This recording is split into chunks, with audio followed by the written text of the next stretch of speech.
দর্শক আমন্ত্রণ জানাচ্ছি আমাদের নিয়মিত আয়োজন কেমন আছে অর্থনীতি এই অনুষ্ঠানে। আমি তৌফিকুল ইসলাম খান। এই অনুষ্ঠানে কথা বলি অর্থনীতির গতি প্রকৃতি, এর সম্ভাবনা এবং এর চ্যালেঞ্জ নিয়ে। দর্শক, আমরা আজকে আলোচনা করতে যাচ্ছি বাংলাদেশের ব্যবসা পরিস্থিতি এবং ব্যবসা পরিস্থিতি উন্নতিতে আমাদের কি করণীয় তা নিয়ে। আমার সাথে দুজন অতিথি আছেন আজকে আলোচনা করবার জন্য। আমার সাথে আছেন মইনুল ইসলাম, তিনি বাংলাদেশের সিরামিক ইন্ডাস্ট্রির যে অ্যাসোসিয়েশন আছে তার প্রেসিডেন্ট, এবং আমার সাথে আছেন ডক্টর মাসরুর রিয়াজ, তিনি বাংলাদেশের অন্যতম থিঙ্ক ট্যাঙ্ক পলিসি এক্সচেঞ্জের চেয়ারম্যান। আপনাদের দুজনকেই ধন্যবাদ আমাদের সাথে আলোচনা করবার জন্য। আলোচনাতে আমরা নিঃসন্দেহে জানতে চাইব যে ব্যবসা পরিস্থিতি এখন কেমন দেখছেন এবং সামনে আমরা উন্নতির জন্য কি কি করব। কিন্তু তার আগে বাংলাদেশ টেলিভিশনে একটা ছোট প্রতিবেদন আছে, সেটা দেখে আসি। দর্শক, আমরা প্রতিবেদনটি দেখব।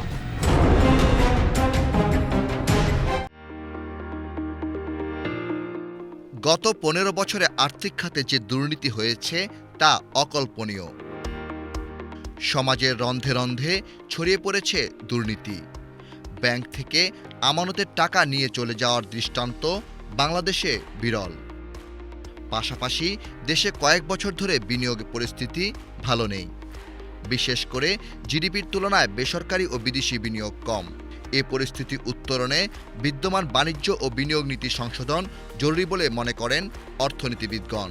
এছাড়া শুল্ক কর নিয়ে বিদ্যমান জটিলতা নিরসনও জরুরি।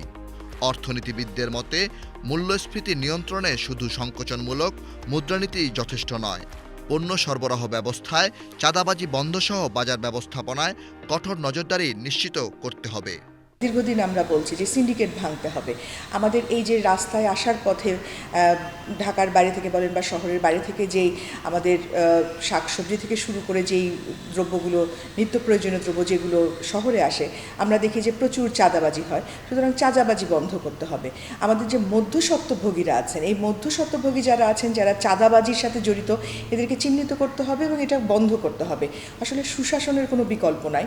আমাদেরকে এই সময় আসলে দ্রব্যমূল্য নিয়ন্ত্রণের জন্য সিন্ডিকেট ভাঙা, চাঁদাবাজি নিয়ন্ত্রণ, বাজার মনিটর করা, এগুলোর উপরে আসলে জোর দিতে হবে। অতীত থেকে আমরা শিখছি না, এবং এটা শিখছি না মানে হলো বিচারহীনতা আমাদেরকে কিন্তু পিছিয়ে দিচ্ছে।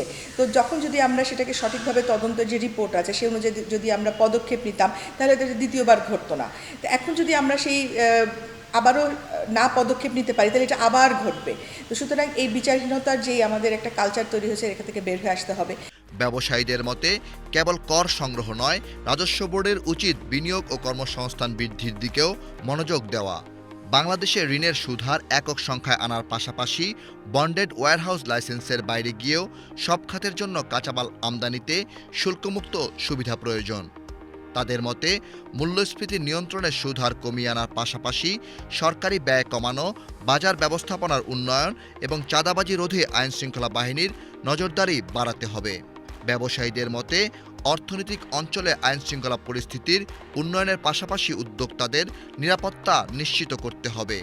জ্বালানি সরবরাহ নিশ্চিত করা ছাড়া শিল্প উন্নয়ন সম্ভব নয় বলেও মনে করেন ব্যবসায়ী নেতারা।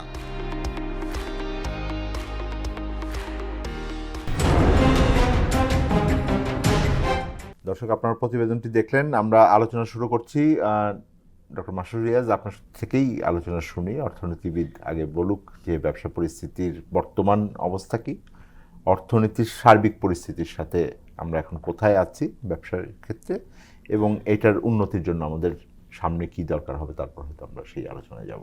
প্রথম জিনিস আমার মনে হয় যেটা মানুষের আশা ছিল সেটা হলো যে গত 15 বছর, বিশেষ করে আমি বলবো 2014 অনওয়ার্ডস, বাংলাদেশের সামগ্রিক রাজনীতি, স্টেট অ্যাফেয়ার্স, মানে দেশের যে দেশ চালানোর যে বিভিন্ন বিষয়, তার সাথে সাথে অর্থনীতির ক্ষেত্রেও মানে ইভিল পলিসি বা ব্যাড পলিসির ভিকটিম হয়েছে অর্থনীতি। সেটা আমরা যেভাবে ব্যাংকিংয়ে দেখেছি, এনার্জিতে দেখেছি, আমরা যেই জায়গায় অলিগার্ক বা ক্রনিদের বিচরণ নাই সেই জায়গায় অবহেলা দেখেছি, যেমন সংস্কারের ক্ষেত্রে। ওভারঅল আমরা একটা ব্যাড ইকোনমিক গভর্নেন্স, এবং তার ফলশ্রুতিতে 2022 অনওয়ার্ডস আমরা একদম সরাসরি একটা ম্যাক্রো ইকোনমিক ক্রাইসিস পয়েন্টে ছিলাম। সেইটা এই সরকার বা 5ই অগাস্টের পরবর্তী যে গত 7 মাস, এই পিরিয়ডটা কিন্তু সেটাকে ইনহেরিট করেছে, সেই ব্যাড ইকোনমি সেই- এবং ব্যাড গভর্নেন্স লেড সেই ইকোনমি। বাজে অবস্থাকে মেরামতের একটা বড় দায়িত্ব রাইট। ছিল। সো এখন যখন ইনহেরিট করলো তখন কয়েকটা বাস্তবতা ছিল। একটা হলো যে ইকোনমিক ড্যামেজ যে পরিমাণ হয়ে গেছে এটা কয়েক মাসের মধ্যে টার্ন অ্যারাউন্ড করা সম্পূর্ণভাবে সম্ভব নয়, সেটা একটা বাস্তবতা ছিল। দ্বিতীয় বাস্তবতা ছিল যে ইমিডিয়েটলি যেখানে সরকারের সর্বোচ্চ পর্যায় থেকে নিয়ে গুরুত্বপূর্ণ পদগুলোয় বা গুরুত্বপূর্ণ অফিসগুলোয় অর্থনীতি সংক্রান্ত বা ব্যবসা বাণিজ্য সংক্রান্ত সিদ্ধান্ত নেওয়া হতো কোনো ভেস্টেড স্বার্থান্বেষী মহলকে, ভেস্টেড গ্রুপকে মাথায় রেখে। আমি বলবো যে অর্থনীতির যে ভালো জিনিসগুলো হয়েছে বা ওভারঅল অর্থনীতির বাইরেও আমাদের সামগ্রিক দেশ চালানোর ক্ষেত্রে যে ভালো জিনিস যে কয়টাই হয়েছে গত 7 মাসে, তার নাম্বার ওয়ান আমি বলবো যে ভেস্টেড ইন্টারেস্ট, অলিগার্ক, ক্রনি, এদেরকে কেন্দ্র করে যে দেশের অর্থনীতির সেক্টরের বিভিন্ন সিদ্ধান্ত নেওয়া হতো তাদেরকে বেনিফিট দেওয়ার জন্য at the cost of the economy, সেটা কিন্তু বন্ধ হয়েছে। সরকারের সর্বোচ্চ পর্যায় থেকে বা গুরুত্বপূর্ণ অফিসগুলো থেকে কোনো বিশেষ গোষ্ঠীকে মাথায় রেখে সিদ্ধান্ত নেওয়া, নীতি নির্ধারণ সেটা কিন্তু করাটা বন্ধ হয়েছে। এটাও আমি মনে করি অর্থনীতির জন্য প্রথম ভালো দিক। দ্বিতীয় ভালো দিক যেটা হয়েছে আমার মনে হয় যে একটা সেক্টর একেবারে ধসে পড়ার জায়গায় ছিল এবং সেই সেক্টরটার আবার প্রভাব পুরো অর্থনীতিতে আছে, Banking সেটা হলো sector। Banking sector. সেই ব্যাংকিং সেক্টরে যে একেবারে দৈনন্দিন ভিত্তিতে যে লুটপাট হচ্ছিল সেটা বন্ধ করা হয়েছে। এবং শুধু তাই না, তার সাথে লিঙ্কড হলো যে ব্যাংকগুলো ডাকাতি মধ্যে চলে গেছিল অলিগার্ক কন্ট্রোলের মাধ্যমে, সেই অলিগার্ক কন্ট্রোল ফ্রি করা হয়েছে। এগুলো আমি বলবো যে অর্থনীতিতে ভালো জিনিস হয়েছে। এর বাইরে আরও দু একটা ভালো জিনিস হয়েছে যেটা পুরোপুরি আমাদের দেশের ভেতরের ফ্যাক্টরের জন্য না, এটা আমাদের গ্লোবাল ফ্যাক্টর ফেভারেবলি কাজ করেছে। এক্সপোর্টস, আপনারা দেখেছেন যে 2024 সালে আমাদের প্রায় 8.5% এক্সপোর্ট গ্রোথ হয়েছে। আমাদের 1-2 মাসের একটা ডিসরাপশন ছিল, জুলাই, অগাস্ট, সেপ্টেম্বরেও বিভিন্ন ইন্ডাস্ট্রিয়াল আনরেস্ট ছিল, তারপরেও এক্সপোর্ট বেড়েছে, এটা একটা ভালো দিক। তবে ব্যবসা বাণিজ্য কি ভালো জায়গায় চলে এসছে?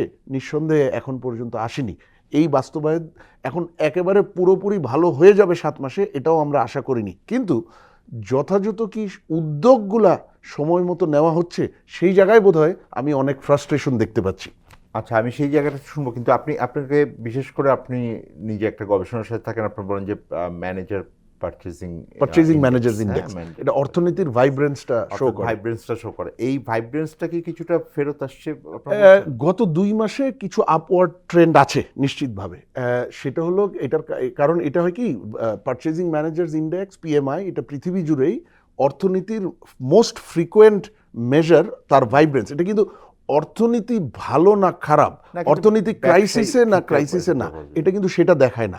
এটা দেখায় যে অর্থনীতিতে ডাইনামিজম আছে নাকি। এখন হতে পারে যে একটা খারাপ অবস্থায় আস্তে আস্তে একটু ডাইনামিজম গ্রো করছে, বা একটা ভালো অবস্থাতেও ডাইনামিজম একটু কম থাকতে পারে, এটা সম্ভব। বাট আমার কি এনাফ ট্রানজ্যাকশন হচ্ছে নাকি, পারচেজ হচ্ছে নাকি, এমপ্লয়মেন্ট বা হায়ারিং হচ্ছে নাকি, প্রফিট ঊর্ধ্বমুখী না নিম্নমুখী। আচ্ছা, এখন পারচেজিং ম্যানেজার্স ইন্ডেক্স এই মুহূর্তে আমরা যেটা করছি বাংলাদেশে, এটা পলিসি এক্সচেঞ্জ এবং মেট্রোপলিটন চেম্বার আমরা যৌথভাবে বাংলাদেশের জন্য প্রথমবারের মতো ইন্ট্রোডিউস করেছি।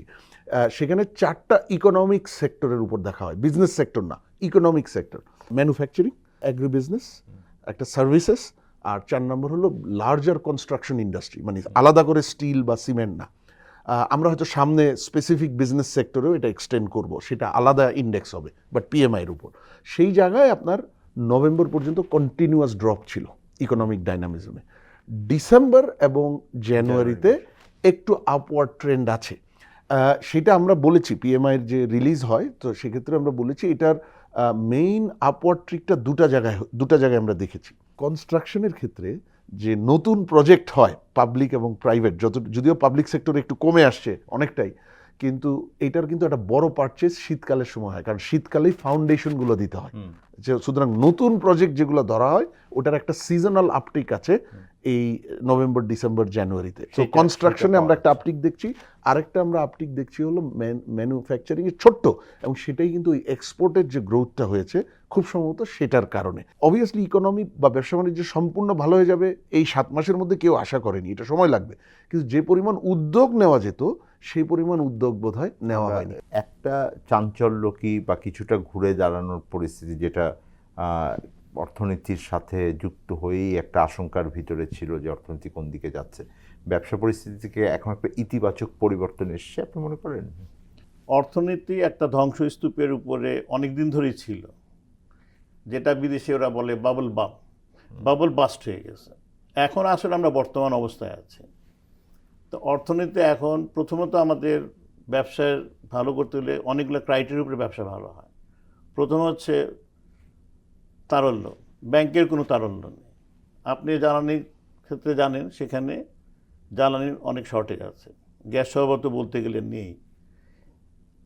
আরেকটা হচ্ছে জনশক্তির ব্যবহার করা। ইতিমধ্যে দেখেছেন গার্মেন্টসের যে অস্থিরতা চলতেছে, তারপরও দেখেন ব্যবসা কিন্তু আস্তে আস্তে ভালোর দিকে যাচ্ছে। আমি বলবো না যে একদম শেষ হয়ে গেছে। এইখানে বড় বড় যারা ব্যবসায়ী আছে তারা অনেক ভালোই করছে। আরও আমরা যে প্রত্যাশা করেছিলাম যে আমাদের শিল্প বাণিজ্যে কিছু পলিসি চেঞ্জ আসবে, কিছু সংস্কার হবে, আইনের সংস্কার হবে। আমরা এখন পর্যন্ত দৃশ্যমান কোনো আইনের সংস্কার দেখিনি, যে কোনো আইনের সংস্কার দেখিনি।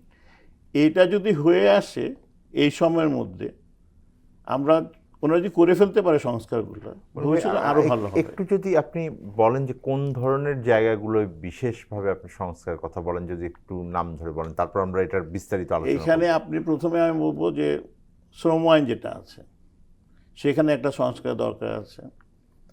আপনি আজকে একটা ব্যবসা যখন শুরু করতে যাবেন, 32 থেকে 34টা শুধু লাইসেন্স আপনাকে নিতে হয়। এক সময় কিন্তু যখন ব্যবসা শুরু হয়েছিল, যখন বাংলাদেশে শিল্পায়নটা শুরু হলো 77-78 থেকে যখন প্রাইভেটাইজ শুরু হলো, তখন কিন্তু এত লাইসেন্সের দরকার হতো না। আপনি একটা ট্রেড লাইসেন্স নিয়েছেন, আর আপনার অফিসটা হচ্ছে ঢাকা শহরে। ট্রেড লাইসেন্স আগে একটাই ছিল, কিন্তু এখন আপনার কারখানা রয়েছে আরও 2-3টা জায়গায়। আপনি প্রতিটা জায়গায় ট্রেড লাইসেন্স নিতে হবে। হ্যাঁ, আপনি ট্রেড লাইসেন্স করেন, আবার বছর বছর সে রিনিউ করতে হবে। কিন্তু এই যে নেওয়ার যে ঝামেলা, আর একটু আগে উনি সরকার অফিসে কোনো একটা লাইসেন্স পাওয়ার যে ঝামেলা, সেটা তো আমরা সবাই বুঝতেছি। এই আইনগুলো যদি একটু চেঞ্জ করে দেওয়া হতো, আমি আশা করি এই অন্তর্বর্তীকালীন সরকার এসব নিয়ে কাজ করবে এবং আইনগুলো চেঞ্জ হবে। অন্তর্বর্তীকালীন সরকারও এটাকে গুরুত্বের সাথে নিয়েছেন বলে আমরা শুনেছি, এবং এইটা হয়তো মানে আরও আমি যেটা বলছিলাম যে হয়তো সংস্কারগুলো আসবে। আমরা আলোচনা করছিলাম বাংলাদেশের ব্যবসা পরিস্থিতির উন্নতিতে আমাদের কি করতে হবে, সেই আলোচনা আমরা অব্যাহত রাখবো। বিরতিতে যাচ্ছি, আমাদের সাথে থাকবেন।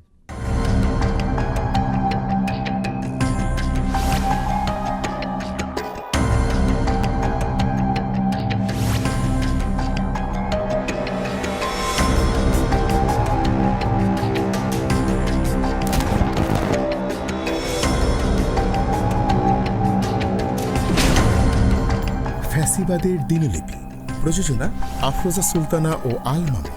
দেখবেন প্রতি রবি থেকে বৃহস্পতিবার সন্ধ্যা 7টায়।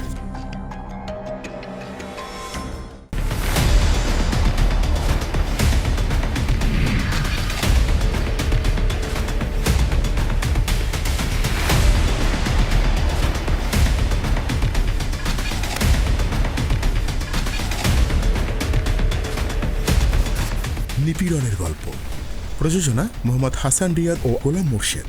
দেখবেন প্রতি শুক্র ও শনিবার সন্ধ্যা 7টায়। মাসুদ রিয়াজ, আপনি বিরতির আগে বলছিলেন যে বেশ কয়েকটি জায়গায় অর্থনীতির আপনি দেখছেন যে নিঃসন্দেহে জুলাই মাসের পরে, আগস্ট মাসের পরে একটা উন্নতি হয়েছে। যেই ধ্বংসযজ্ঞ চলছিল সেইটা বেশ কয়েকটি জায়গায় থেমেছে। আপনি দেখছেন যে অর্থনীতির ভিতরে কিছু ইতিবাচক পরিবর্তন আসছে, গতি কিছুটা ত্বরান্বিত হচ্ছে। কিন্তু আপনি বলছেন যে অনেকগুলো জায়গায় আপনি মনে করেন যে আরও ভালো কাজ করবার দরকার ছিল, আরও বেশি উদ্যোগের দরকার ছিল। একই রকমভাবে মনিরুল ইসলাম বলছিলেন যে কীভাবে উনি মনে করেন যে কিছু অনেক দিনের আকাঙ্ক্ষার সংস্কারের জায়গাগুলোকে তিনি দেখতে চান। আপনি কি ধরনের উদ্যোগের কথা বলছিলেন যেগুলো আপনি মনে করেন যে আরও গতিশীল হওয়া উচিত? আচ্ছা, তো আমি যে উদ্যোগগুলো আমি রেফার করলাম সেটা মূলত আমি সংস্কার উদ্যোগ বলছি, রিফর্মস। আমরা এই অন্তর্বর্তীকালীন সরকার আসার পরে ধরেন সরকারের বিভিন্ন অফিসিয়ালসদের কাছে রিফর্ম সম্বন্ধে পজিটিভ কথা শুনছি, এটা ভালো। আমি বিশ্বাস করতে চাই যে তাদের ইন্টেন্টটা আছে, কারণ ওনারা তো খুব বড় বড় সংস্কারে ফাউন্ডেশনে হাত দিয়েছে। বড় বড় বলতে আমি বোঝাচ্ছি যেমন সংবিধান, জুডিশিয়ারি, সিভিল সার্ভিস, এবং এগুলা কিন্তু পুলিশ এবং এরকম আরো 2-3 আরো অ্যাটলিস্ট 6টা মেজর জায়গায় মেজর আছে, খাতভিত্তিক ভাবে আছে, নারী, স্বাস্থ্য, সুতরাং সেগুলো কিন্তু অনেক হায়ার অর্ডার রিফর্ম। বিশেষ করে আমি constitution, judiciary, civil service, police, anti corruption, এগুলো খুব হায়ার অর্ডার রিফর্ম। তো সেগুলোতেই তো ওনারা উদ্যোগ নিয়েছেন, সুতরাং সেটাতে তাদের যে রিফর্ম ইন্টেন্ট আছে এটা ধরেই নিতে হয়। কিন্তু অত হায়ার অর্ডার না, কিন্তু অর্থনীতির জন্য অত্যন্ত ক্রিটিক্যাল এবং অলমোস্ট ডে টু ডে বেসিসে এগুলো এফেক্ট করে। সেই lower order but much important এবং much more high impact on a day to day basis, বা অর্থনীতিকে তুলে ধরতে যে জায়গায় যেতে হবে, সেই রিফর্ম বাস্তবায়ন বা উদ্যোগগুলো আমাদের চোখে পড়ছে না। সেটা কি?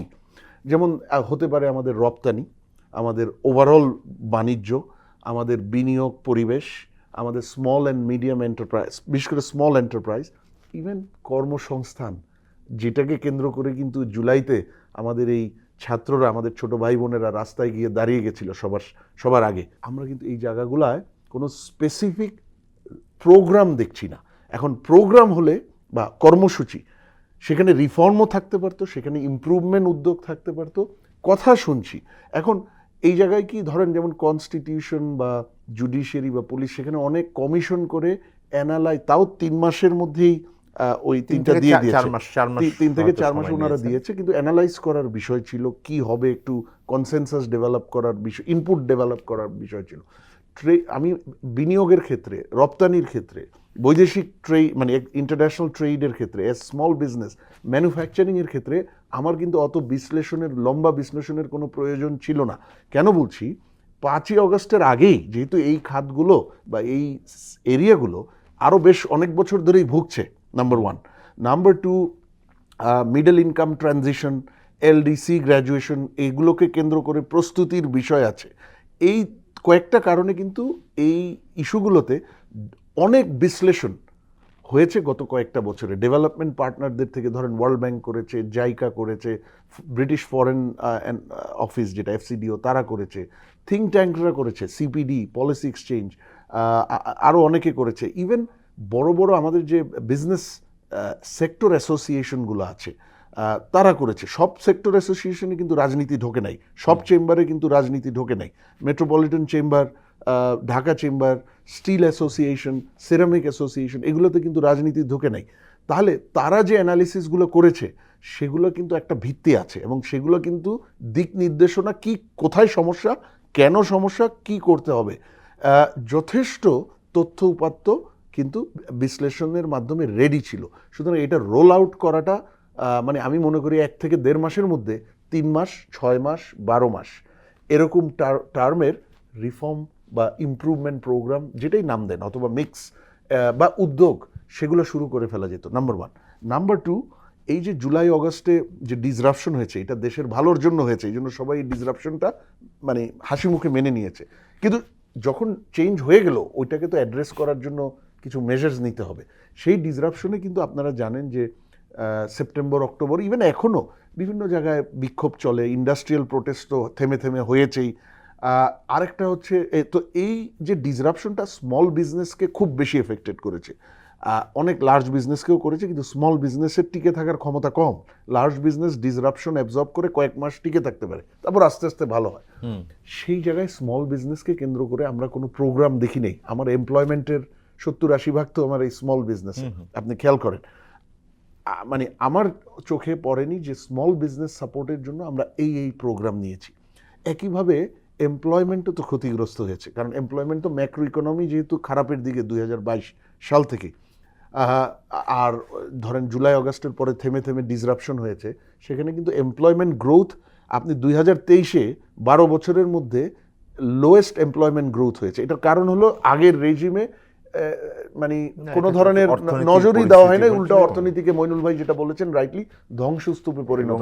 আমরা এটাও দেখেছি যে কর্মসংস্থানের তথ্যের ক্ষেত্রেও এটা ম্যানিপুলেশন বাড়িয়ে দেখার একটা প্রবণতা। বাট ট্রুলি 2023-এ 12 বছরের মধ্যে লোয়েস্ট এমপ্লয়মেন্ট গ্রোথ হয়েছে, 1%-এর নিচে গ্রোথটা। তো এমপ্লয়মেন্টকে রিকিন্ডল মানে তাকে জাগিয়ে তোলার জন্য আমি অন্তত কোনো প্রোগ্রাম দেখিনি, আমার জানার বাইরে যদি থেকে থাকে আপনারা বলতে পারেন।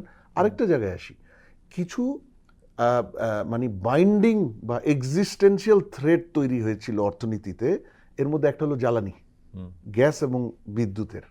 সেক্টর যাই হোক, লোকেশন যাই হোক, দেশে বিক্রি করুক আর বিদেশি বিক্রি করুক, কিছু ইনপুট কমন, ওগুলো ছাড়া ব্যবসা বাণিজ্য আগায় না।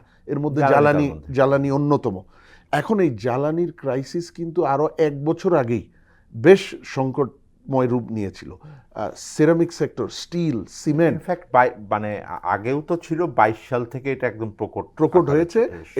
এটার কারণটা এগেইন এটা ইনহেরিটেড প্রবলেম। আগের সরকারের ভুল সিদ্ধান্তের কারণে, ভুল পলিসি, তারা ওয়েস্টেড গ্রুপের জন্য এলএনজি ইম্পোর্ট নির্ভরতা বাড়িয়ে দিয়েছিল, আর লোকাল গ্যাস এক্সপ্লোরেশন 2012 পরে নতুন করে একেবারেই করেনি। এই যে জ্বালানি সংকট, এর কারণে সিরামিক, টেক্সটাইল যেটা এক্সপোর্টের জন্য খুব ইম্পর্টেন্ট, স্টিল, সিমেন্ট যেটা ডোমেস্টিক ইকোনমির জন্য ইম্পর্টেন্ট, এরা 30-40% বিভিন্ন জায়গায় আউটপুট ডিসরাপশন হচ্ছে। আমরা কিন্তু এটার জন্য কোনো মেজার্স এখনো দেখিনি। জ্বালানির কথা বারবার আসছিল, আপনাদের জ্বালানির ব্যাপারে মানে কি ধরনের এক্সপেকটেশন এখন? আমি জ্বালানির আগে ফিরে যাব যে বাংলাদেশের অর্থনীতির আমাদের মানে স্ট্রং পয়েন্টগুলো, আমাদের দেশের শক্তি কোথায়। এখনও আমাদের দেশে অনেক ইয়াং জেনারেশন, যুবক শ্রেণী রয়ে গেছে, এবং তারা অনেক বুদ্ধিমান যুবক শ্রেণী রয়ে গেছে, সেটা আমাদের একটা আছে। আরেকটা যেটা রয়ে গেছে, আমাদের নিজস্ব, যেটা আমরা ইন্ডিজিনাস টেকনোলজি বলি, নিজস্ব কিছু টেকনোলজি আছে, সেটা আমাদের এক্সপ্লোর করতে হবে। তারপর তো এক সময় ছিল আমাদের জ্বালানি, যেটা আমরা নিজেরা গ্যাস এক্সপ্লোর করলাম না, আমরা আমদানি নির্ভরশীল হয়ে গেলাম। আমি বলবো আরেকটা যেটা ছিল আমাদের, সেটা হচ্ছে আমাদের শিক্ষা ব্যবস্থা। আপনি একটা অর্থনীতি কখনো ঠিক করতে পারবেন না। আমরা বিভিন্ন বিদেশে যাই, গিয়ে আমরা দেখি তাদের অর্থনীতি খুব ভালো, তারা ভালোর দিকে যাচ্ছে, কারণ তারা প্রথমেই অ্যাড্রেস করেছে শিক্ষা ব্যবস্থা। আমাদের এই শিক্ষা ব্যবস্থাটা ঢেলে সাজাতে হবে। এইখানে প্রথমেই আনতে হবে টেকনিক্যাল এডুকেশনটাকে, আনতেই হবে। এটা আপনি যে কোনো গ্রামে যান, কামার, কুমার, তাঁতি, জেলে, ফিশারি সবই তো আছে, কৃষক, তাদের শুধু শেখাতে হবে কিভাবে সঠিক টেকনোলজিটা ইউজ করতে হবে। তারপরে আসেন ভাষা। হ্যাঁ, আমরা বাংলা ভালো বলতে পারি, ইংরেজি অনেকে ভালো পারে, অনেকে পারে না, কিন্তু আমাদের এখন বিভিন্ন দেশে ভাষা শেখাতে হবে। তখন ও কোরিয়াতে যাক, জাপানে যাক, ইটালিতে যাক, বা আরব কান্ট্রিতে যাক। আমি ব্যক্তিগত 3টা শিল্প আমার বাস্তব অভিজ্ঞতা আছে। একটা হলো কামার শিল্প, ইঞ্জিনিয়ারিং, আরেকটা হচ্ছে সেরামিক, কুমার শিল্প, আরেকটা হচ্ছে তাঁত শিল্প, সুতা বানানো। আপনি সুতাকে একটু ধরিয়ে দিবেন। বাংলাদেশ কিন্তু এখনও কিন্তু ভাইব্রেন্ট একটা। আমরা এই যে ছাত্রদের জন্য, ওরা আমাদের অনেক জুনিয়র, কিন্তু আমি সিনিয়র হিসাবে তাদেরকে আমাদের তো গাইড করতে হবে। তাকে কি আমরা পড়াবো সেটা ঠিক করতে হবে। আর জ্বালানি যেটা হচ্ছে, এখন সরকারকে ডিসিশন নিতে হবে আমি কোন দিকে সাবসিডিটা দিব। সেরামিক সেক্টরে 60% ভ্যালু এডিশন হচ্ছে, বিদ্যুৎ সেক্টরে 50% ভর্তুকি দিয়েও যদি আমরা আনইন্টারপ্টেড বিদ্যুৎ পাই, এবং যে ধরনের ওনাদের সিস্টেম লস যেটা বলতেছে, আমরা তো এখন আর সিস্টেম লস বলি না, এটাকে আমরা তো সেটা করাপশন লস বলি। এটাকে ওনারা সিস্টেম লস। যখন আপনি নিজে ক্যাপটিভে আমরা যখন বিদ্যুৎ উৎপাদন করি, তখন যখন 3.5 টাকা 4 টাকা কস্ট হয়, তারপরও মেশিনটা হচ্ছে 1,500 RPM চলতেছে, সেখানে বড় বড় যে বিদ্যুৎগুলো রয়ে গিয়েছে, তো ওনাদের কষ্টের চেয়ে কম হওয়ার কথা, কিন্তু সেখানে আজকাল ওনারা বিক্রি করেন 13 টাকায়। এই লাভের অংশটা কারা খাচ্ছে? এই জন্য আমি সবসময় বলবো, আপনি কৃষি এবং শিল্প সাথে শিক্ষা, এই শিক্ষা নিয়ে আমি আমার জীবনে সরকারি লেভেল থেকে মানে আমরা কি শিখাবো সেটা একটা ঠিক করা দরকার আছে। প্রাইমারি এডুকেশনে একসময় প্রকল্প ছিল, তাকে ধান দেওয়া হতো বা গম দেওয়া হতো যেন বাচ্চাটাকে স্কুলে পাঠায়, কিন্তু এখন তো কোনো প্রকল্পই নেই। তাই আমি আশা করব ভবিষ্যতে আমাদের যারা শিল্প অ্যাডভাইজার আছেন বা কমার্সের যে অ্যাডভাইজার আছেন, বা শিক্ষার ব্যাপারে যে অ্যাডভাইজারগুলো আছেন ওনারা এই জায়গাগুলোতে দিকে কাজ করবে। কাজ করবে। আমি একটা বিরতিতে যেতে হবে, আমি নিঃসন্দেহে বিরতির পরে আমরা আমাদের আলোচনার শেষ ভাগে শুনবো যে কি কি সুপারিশ আমাদের ব্যবসায় উন্নতির ক্ষেত্রে তারা বলবেন। দর্শক আমাদের সাথে থাকবেন, আমরা অনুষ্ঠানে ফিরছি একটা বিরতির পর।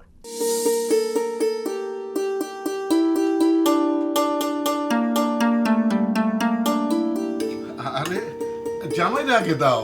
দিতাছি তো। জামাই কতদিন পরে আসলো। আম্মা, আপনার হাতের তরকারির মজাই আলাদা। কি সুন্দর কালার, জুত মতন সেদ্ধ, বিশেষ করে ডাইলের যা কালার আর স্বাদ। সবাই তো টিউবওয়েলের পানিতে রান্না করে, আমি রান্না করি পুকুরের পানি দিয়ে। কোন কি? পুকুর তো খোলা, পুকুরের পানিতে মানুষ গোসল করে, কাপড় চোপড় কাচে, হাঁস ভাসে সেই পানিতে। সেই পানি দিয়ে আপনি রান্না বান্না করছেন, কাম সারছি। মরে যাবেন তো আম্মা, একদম মরে যাবেন। কই মরি নাই তো এখনো। বুঝছি, এই জন্য আব্বা আপনি মাঝে মাঝে সাবিয়াও পেটের সমস্যায় ভোগে। থামো। এই তুমি সব সময় সবার ভুল ধরো কেন? না রে মা, জামাই বাবাজি ঠিক কথাই কইছে। শুধু আমরা না, আমাকে পুকুরের পানি যারাই ব্যবহার করে তারা প্রত্যেকেই পেটের সমস্যায় ভোগে। অনেকে রান্না বান্নার সময়, খাওয়ার সময় নিরাপদ পানি ব্যবহার করে, কিন্তু খাওয়ার আগে থালা বাসন ধোয়, গ্লাস ধোয়, এমনকি নিজের হাতও ধোয় পুকুরের পানি দিয়া, ট্যাপের পানি দিয়া। হ ঠিকই তো, তাই তো করি। শোনেন আম্মা, রান্না ও খাবারের জন্য নিরাপদ পানি ব্যবহার করুন। পুকুর কিংবা নদীর পানি পান করবেন না। পানি পান করার আগে ফুটিয়ে নেবেন। সেটা সম্ভব না হলে ব্লিচিং পাউডার, ফিটকিরি বা পানি বিশুদ্ধকরণ ট্যাবলেট দিয়ে পানি নিরাপদ করে নিন। ফল ও সবজি কাঁচা খেতে হলে নিরাপদ পানি দিয়ে ভালোভাবে ধুয়ে নিন। সবজি ও ফলমূল কাটার আগে 1 চামচ লবণ নিরাপদ পানিতে মিশিয়ে কমপক্ষে 30 মিনিট ভিজিয়ে রাখলে শাকসবজি ও ফলমূলে থাকা রাসায়নিক পদার্থের ক্ষতিকারক প্রভাব বহুলাংশে কমে যায়। পানিই জীবন, যদি তা হয় নিরাপদ।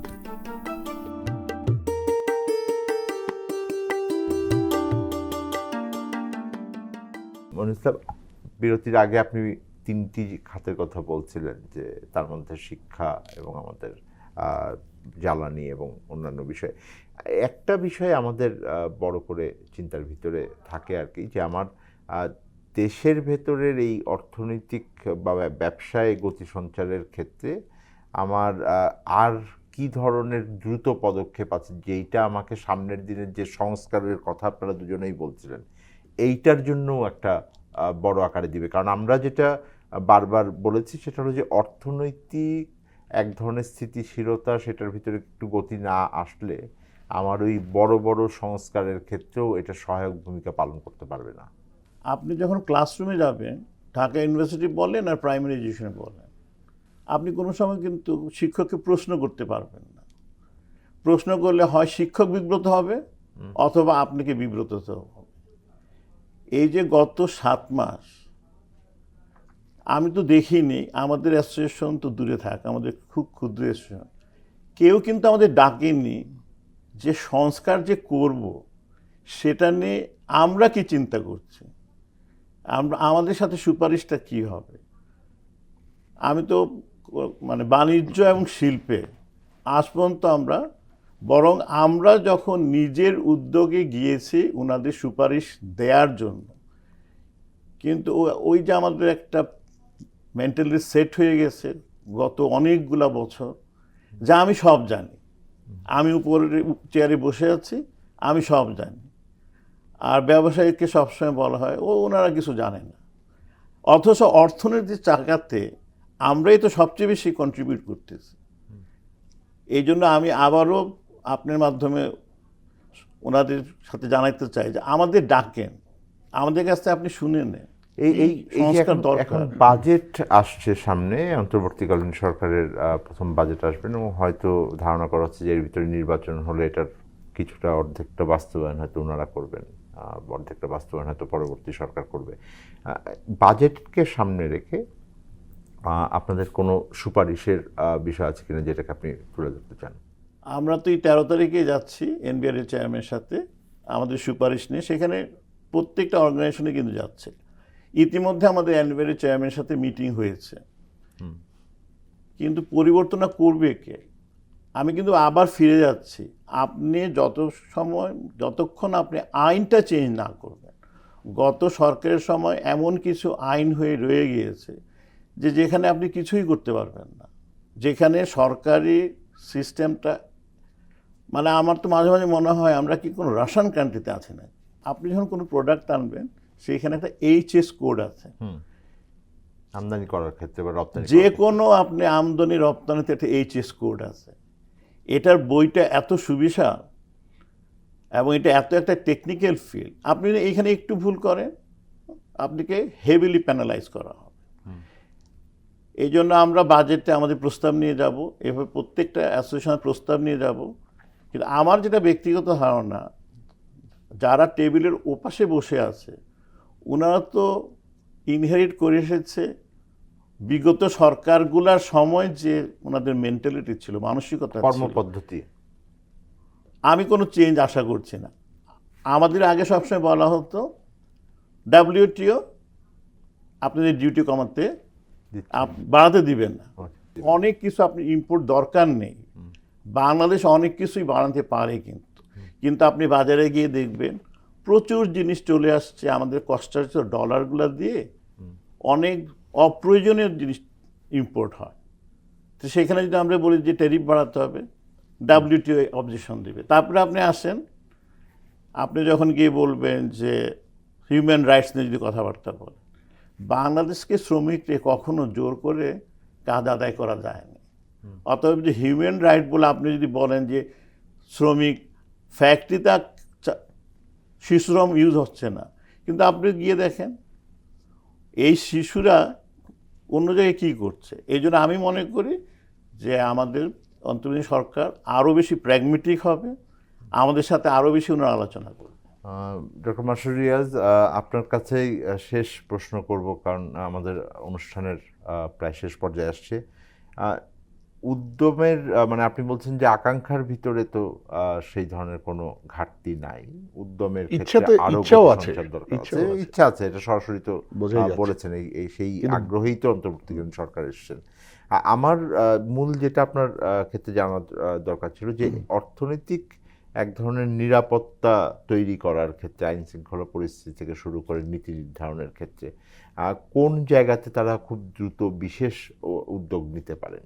এক নম্বর জায়গা হলো, আমি বিভিন্ন দেশি বিদেশি ব্যবসায়ীদের সাথে কথা বলে দেখেছি, ইভেন বিদেশি সরকারের যে বিভিন্ন আমাদের যারা বায়োল্যাট্রাল পার্টনার, তাদের সরকারের যে সংস্থাগুলো তাদের দেশের বিনিয়োগ বা বাণিজ্য প্রমোট করে, তাদের সাথেও কথা বলে দেখেছি। সবাই এখন একটা ওয়েট অ্যান্ড সি মোডে চলে গেছে, কারণ এটাই স্বাভাবিক, ইন্টারিম গভর্নমেন্ট যে কোনো দেশে যখন থাকে, পলিটিক্যাল গভর্নমেন্ট থাকে না, এইটাই হয়। সুতরাং এখন এই আমার পলিটিক্যাল ট্রানজিশন কি হবে, or transition to an elected government কি হবে, সেটা যখনই হোক এই রোড ম্যাপটা বোধহয় খুব পরিষ্কারভাবে দেওয়া দরকার।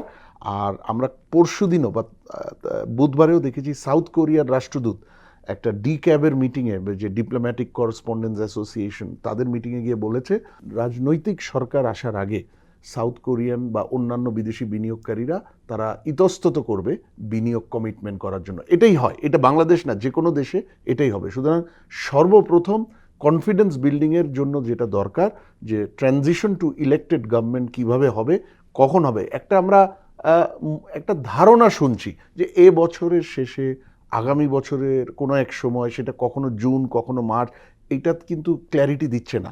খুব ক্লিয়ার রোডম্যাপ বলা দরকার, এটা ছাড়া বিজনেস কনফিডেন্স আসবে না, এটাই স্বাভাবিক এই সময়। সেকেন্ড যেটা দরকার, অর্থনৈতিক মানে ব্যবসা বাণিজ্য, বিশেষ করে মইনুল ভাই একটা কথা বলেছে, ম্যাক্রো তো খারাপই, কিন্তু ম্যাক্রো খারাপ হয় দুইটা কারণে, একটা হলো পলিসি, ম্যাক্রো পলিসি, আর একটা হলো মাইক্রো ইকোনমি যদি খারাপ হয়, সেটা গিয়ে ম্যাক্রোতে আপনাকে আপনার এক্সচেঞ্জ রেটকে আনস্টেবল করবে, রিজার্ভকে কমায় দিবে, আপনার ইনফ্লেশনকে বাড়াবে। আমার ম্যাক্রো এবং মাইক্রো মিলে আমার একদম সুনির্দিষ্ট অর্থনৈতিক রিফর্ম প্রোগ্রাম, এবং এই সরকারের চেয়ে মানে সাহসীভাবে বা নিঃস্বার্থভাবে কেউ রিফর্ম প্রোগ্রাম দিতে পারবে না, তাদের কোনো রাজনৈতিক অর্থনৈতিক রিফর্ম প্রোগ্রামের কথা যেটা বলছেন, আমরা দেখেছি যে একটা প্রথম শ্বেতপত্র কমিটি হলো, তারপর একটা টাস্ক ফোর্স হয়েছে, এইটার নেতৃত্বটা আসলে কে দেবেন? অর্থনৈতিক রিফর্মের নেতৃত্ব সাধারণত দেশের অর্থনীতির সবচেয়ে বড় পলিসি মেকার হয় দেশের অর্থমন্ত্রী, আর তার সাথে সাথে বিশেষ মুহূর্তে বা বাংলাদেশের মতো দেশ যেখানে ইন্টারমিনিস্টেরিয়াল কোঅর্ডিনেশন একটা জটিল বিষয় বা দুর্বলতা আছে, সেখানে দেখা যায় সরকার প্রধানের অফিসেরও একটা বড় দায়িত্ব থাকে। ঠিক আছে, শুধু বাংলাদেশে না, এইরকম সিনারিও অন্যান্য যে দেশে আছে সেসব জায়গাতেও সেটা হয়। কিন্তু আপনি হোয়াইট পেপারের কথা বলেছেন, পরে ইকোনমিক রিস্ট্র্যাটেজাইজেশন টাস্ক ফোর্স সেটা বেড়েছে, সেখানে অনেক ধরনের অ্যাসেসমেন্ট আছে, কিন্তু সেটা তো ডকুমেন্টে, ওকে তো এখন আমাকে বাস্তবে রূপ দিতে হবে। বাস্তবে রূপ দিতে গেলেই আমাকে ইকোনমিক রিফর্ম প্রোগ্রাম, যেই নামেই বলি, বাট মানে বেসিক টার্মস আমাকে economic reform program, policy program, আমাকে ইমপ্রুভমেন্ট প্রোগ্রাম নিতে হবে। সেই প্রোগ্রাম আমি মনে করি ইমিডিয়েটলি একটা 1 বছরের, যেখানে 3 মাসের একটা সেগমেন্ট থাকবে, 6 মাসের একটা সেগমেন্ট, 12 মাসের একটা সেগমেন্ট। কারণ অনেক রিফর্ম আছে যেগুলো আপনি 6-8 মাসে পারবেন না, কিন্তু আবার অনেক আছে 1 থেকে 2 মাসেই আপনি পারবেন। সুতরাং সেগুলোর জন্য তো বসে থাকার প্রয়োজন নেই। আমি শেষ প্রশ্ন যেটা করে দেবেন, এইটার জন্য কি আমার বাজেট পর্যন্ত অপেক্ষা করতে হবে? না, আগেই বাজেটের জন্য এটা অপেক্ষা করার কোনো প্রয়োজনই নাই, কারণ আপনারা দুইজনই খুব ভালো করে জানেন বাজেট নিয়ে আমাদের দেশে অনেক আলোচনা হয়, এটা একটা ভালো জিনিস, কিন্তু বাজেট তো সব রিফর্মের এন্ট্রি পয়েন্ট না। বাজেট মূলত 3টা জায়গায় বা 2টা জায়গায় এফেক্ট করতে পারে। একটা হলো আমার ইনকাম ট্যাক্স, ভিএটি এবং কাস্টমস, সেখানে আমার রেটটা কি হবে সেটা বাজেট ঠিক করে। আর দ্বিতীয় হলো পাবলিক সেক্টর অ্যালোকেশনটা ঠিক করে, সেটা আয় ব্যয়ের হিসাবটা, বিশেষ করে রিসোর্স অ্যালোকেশন, যেটা গিয়ে আবার হয়তো বেসরকারি খাতের ভিত্তিক যে গ্রোথ সেটাকে হেল্প করে। বাজেটের জন্য অপেক্ষা করার প্রয়োজন নাই। বাজেটের ভূমিকাটা হবে আমার ফিসকাল পলিসি, ইনক্লুডিং ব্যবসা বাণিজ্যের জন্য যেটা বেশি ইম্পর্টেন্ট, ট্যাক্সেশন পলিসি, সেই জায়গাটাকে আরও সহায়ক করা। আমি সেইখানে কিন্তু আমি ভালো কাজের উদাহরণকে একনলেজ করতে হয়। আমি বলবো গত 7 মাসে এনবিআর কিন্তু গত আগের এনবিআরের চেয়ে একটু হইলেও ভিন্ন, পজিটিভলি 2-3টা রিফর্ম যতটুকুই এসছে অর্থনৈতিক ক্ষেত্রে, আমি বলবো আরও অনেক দরকার। এনবিআর থেকে কিন্তু আসছে। যেমন আমি বলি ব্যবসায়ীদের, এবং শুধু ব্যবসায়ী না, ট্যাক্স পেয়ারদের সবচাইতে বড় অভিযোগ ছিল যে অডিটের মাধ্যমে হয়রানি করা হতো। এই অডিট কিন্তু এনবিআর বন্ধ করে দিয়েছে সেপ্টেম্বর মাসে, এবং বলেছে যে তারা একটা রিস্ক বেস ফুল ক্রাইটেরিয়া ডেভেলপ করে এটা পাবলিক করার আগ পর্যন্ত অডিট হবে না। আমি মনে করি এটাই তো আমাদের ব্যবসা বাণিজ্যকে মানে তাদের লাইফটা সহজ করার একটা বড় রিফর্ম, কারণ এটাই ছিল সবচেয়ে বড় অভিযোগের একটা। আমি এনবিআরকে বলতে শুনেছি, ওরা মাত্রই গত মঙ্গলবারে বোধহয় কাস্টমস স্ট্র্যাটেজিক পরিকল্পনা দিয়েছে, ওখানে এইচএস কোডের রেশনালাইজেশনটা আছে, মানে এই যে উদ্যোগটা নিয়েছে। সো এনবিআরকে কিন্তু ধন্যবাদ দিতে হয়। কিন্তু একইভাবে অর্থনীতিতে অন্যান্য যে পলিসি রেগুলেটরি প্রতিষ্ঠানগুলো আছে তারা একই পেইসে, 2টা হলেও যদি হতো মানুষ বলতো যে 2টা হয়েছে। এনবিআর এর ক্ষেত্রে কিন্তু বলতে পারছে 2টা হয়েছে। এইও প্রোগ্রাম ছিল, আগে চালু করেছে 2 বছর আগে, অথরাইজ ইকোনমিক অপারেটর, অনলি 12টা ছিল। এটার অনেক দিন ধরে ডিমান্ড ছিল যে আরও তো কোয়ালিফাইড কোম্পানি আছে। গত সপ্তাহে কিন্তু আরও প্রায় 8টা না 10টাতে বাড়ানো হলো। সো এইভাবে আমি মনে করি বাস্তবায়নের দিকে যেতে হবে। কনফিডেন্স বাড়ানোর জন্য indication to political transition, elected government transition. Second, অর্থনীতির ইকোনমিক রিফর্ম প্রোগ্রাম। আপনাদের দুজনকেই অনেক ধন্যবাদ। আমাদের আলোচনা একদম শেষ পর্যায়ে চলে এসে শেষ করতে হচ্ছে আসলে। আজকে আলোচনা করছিলাম আমাদের অর্থনীতি এবং ব্যবসা পরিস্থিতির উন্নতি কিভাবে করতে পারে, এবং সেক্ষেত্রে আমার যে দুজন আলোচক আছেন দুজনেই খুবই গুরুত্বের সাথে যে বিষয়গুলো বলেছেন সেটা হলো অর্থনৈতিক ক্ষেত্রে সংস্কার বা এক ধরনের কর্ম পরিকল্পনা খুব দ্রুত নিয়ে এখানে বাস্তবায়নের ক্ষেত্রে বিভিন্ন যে সরকারি সংস্থা আছে তাদের আরও বেশি উদ্যমী হতে হবে। নিঃসন্দেহে আরও একটি বিষয় আছে যে আমাদের দেশের ভেতরে যত দ্রুত একটা নির্বাচনকালীন পরিস্থিতি এবং এটার রূপরেখা আসবে কনফিডেন্স তৈরির ক্ষেত্রে বিনিয়োগকারীদের, সেটা অনেক ক্ষেত্রে এটা সাহায্য করবে। দর্শক, আমরা চাইব যে আমাদের অর্থনৈতিক যে মেরামতের কাজ চলছে সেটা যেমন চলছে তার পাশাপাশি আমাদের অর্থনৈতিক সংস্কারের ক্ষেত্রেও উদ্যমটা আরও বেশি ত্বরান্বিত হোক। আমাদের সাথে থাকবার জন্য আপনাদেরকে ধন্যবাদ জানাচ্ছি। আমরা নিঃসন্দেহে আবার আপনাদের সাথে ফিরে আসব। আমরা জানতে চাইব কেমন আছে অর্থনীতি।